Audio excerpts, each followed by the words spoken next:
Okay, step one, take your mixer, put some heavy whipping cream in it, and now you want to put that on the highest speed setting.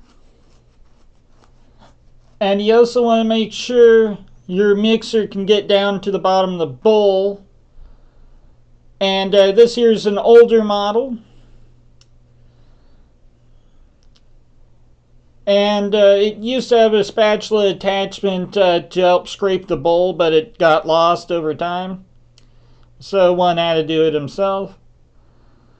And you just scrape all the whipped cream out, put it in a mixing bowl, and then reserve for later by covering and placing in the refrigerator.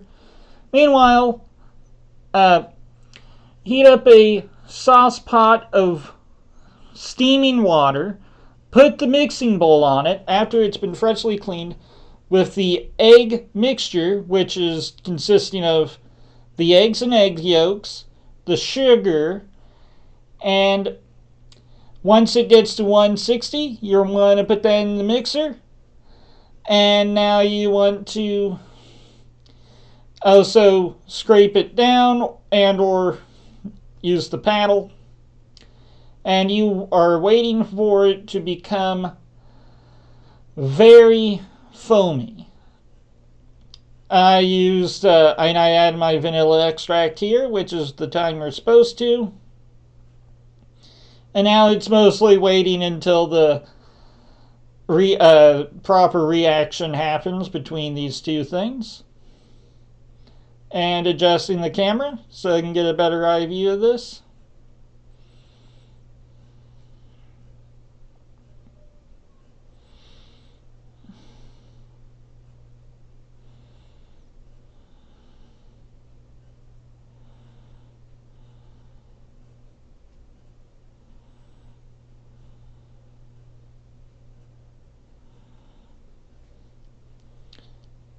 And now when that is at a more airy consistency, just checking it down again.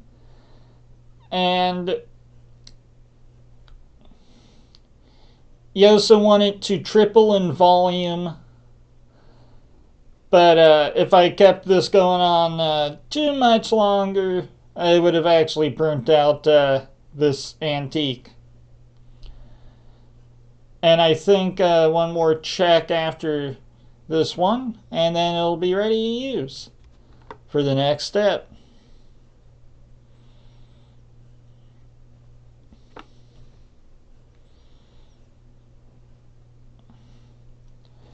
Yep. And you want to scrape all that down. Carefully move it over to the whipped cream, and you want to fold both of them together. Emphasis on fold. I'm not too good at my folding technique.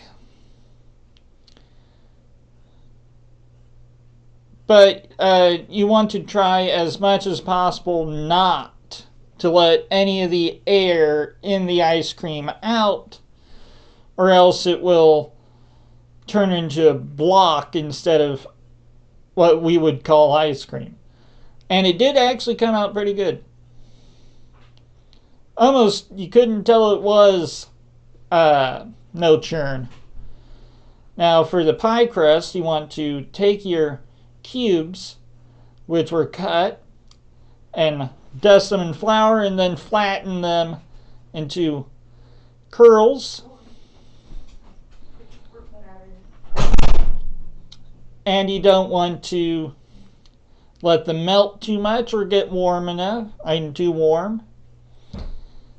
And once you're done with the whole entire bowl of floured butter cubes, you move on to the next step.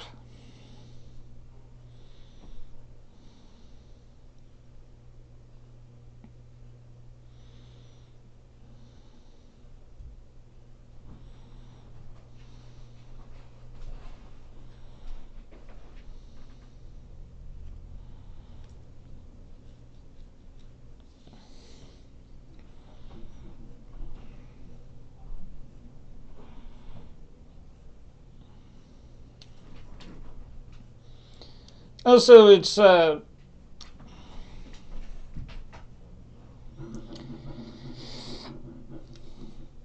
it's really important not to, to get the temperature correct on this, or else it won't hold correctly. And the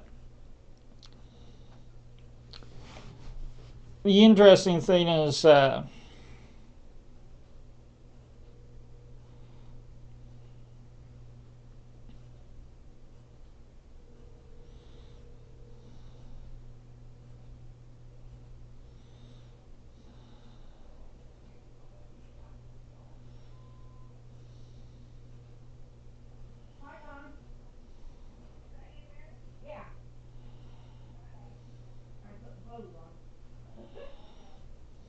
okay, now you want to add the water, cold water, and then stir it all up.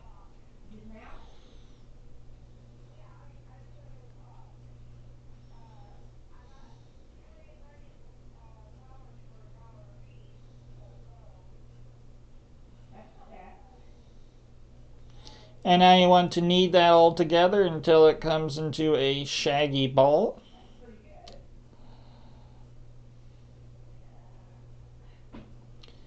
And you want to knead it. And now you want to refrigerate it to let it rest. And you want to work up those layers.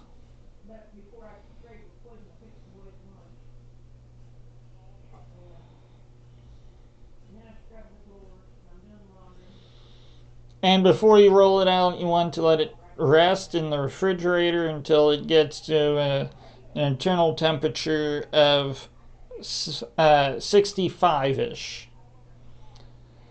Now you want to roll it out after you cut it in half. Oh wait, you don't cut it in half yet. You roll it out into and then fold it to make layers.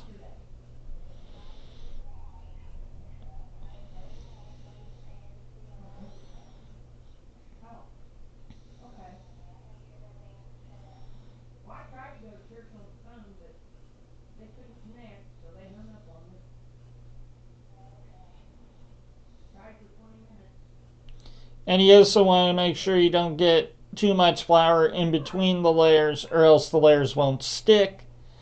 Best to use a brush for that.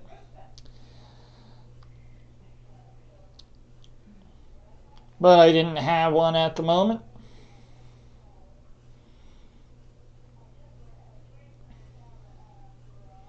Any paintbrush will do as long as it's never touched paint, varnish, or other harmful chemicals. Now you cut the dough in half. And now you roll one of those out and save the other one just in case you horribly mess something up.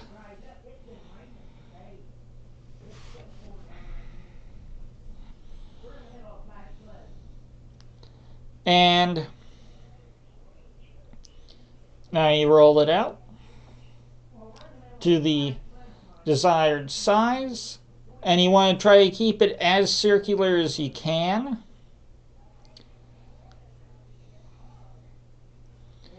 To make it look nicer later on when we fill it.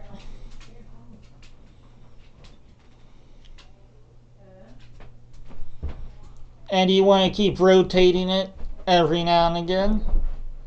And the goal is to get it as circular as possible and to the correct thickness as well.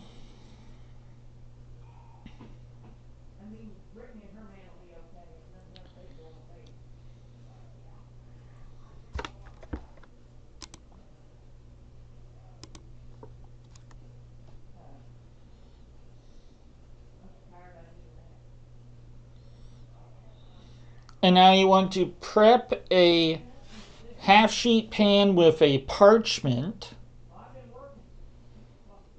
paper. And you want to refrigerate that until you're ready to form the pastry.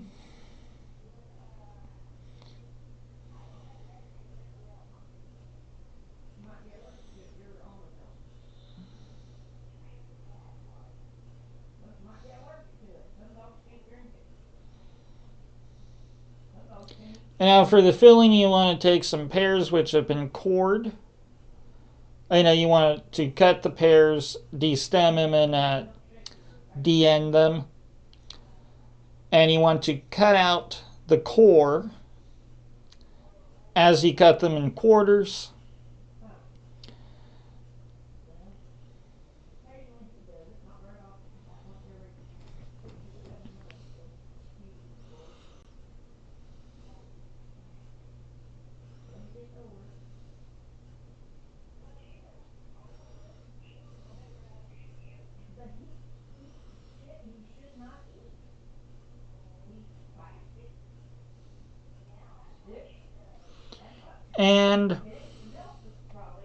And sorry if you hear some background noise.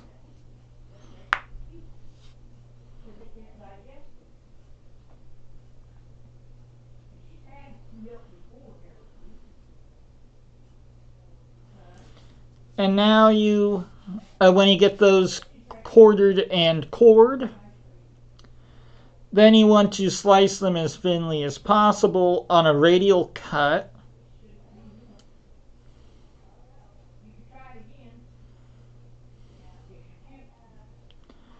I also want to have your dry ingredients for the filling mixed up off to the side, and I had some guests over at this time, and they thought, oh look, pears, I'm going to eat me some without asking. Yeah.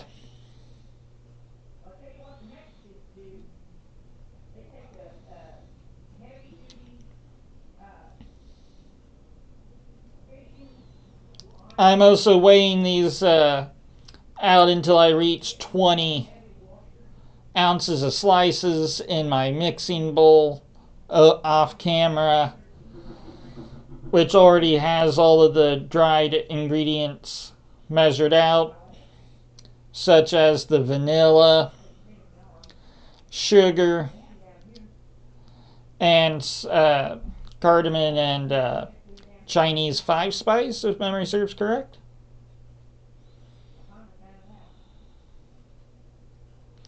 And the tapioca starch. I'm also doing a little bit of quality control because you only want the most gorgeous of cuts in this pastry.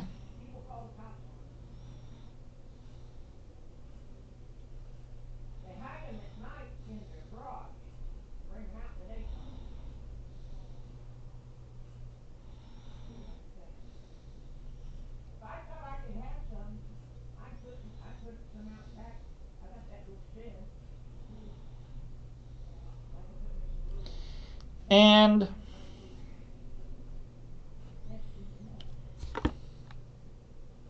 make a cut here.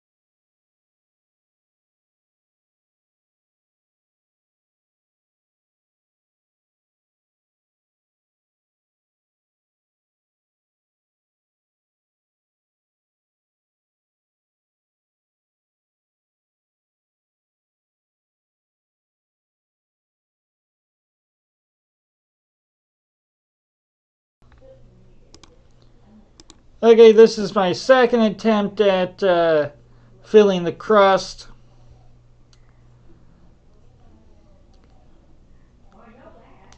And you see I recently got a new oven, and my grandmother got a new oven. She doesn't want it to get messy, so she made me try to move it to tinfoil an aluminum tinfoil, and I failed moving it over, so I had to start over from scratch. I just managed to save the filling, but the crust was completely destroyed, and I didn't have the time to redo it, make it look nice and relay it nicely.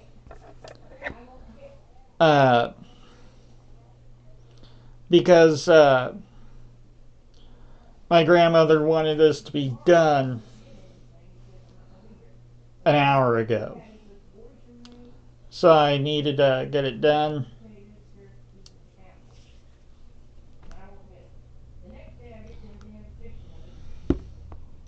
So I just tried to evenly lay them out as possible.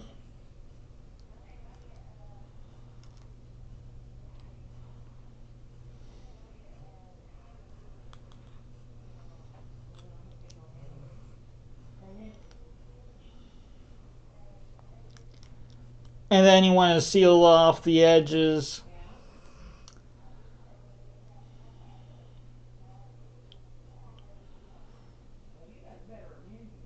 And egg wash it.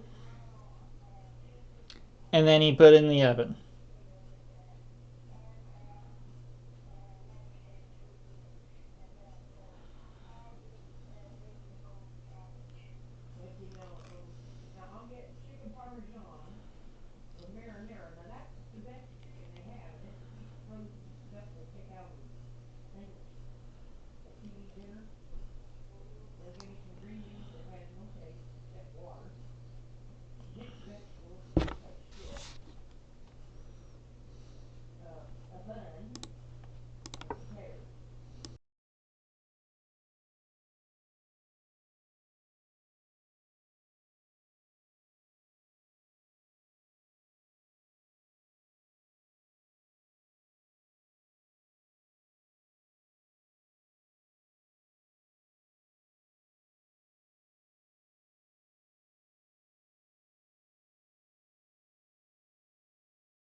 Okay.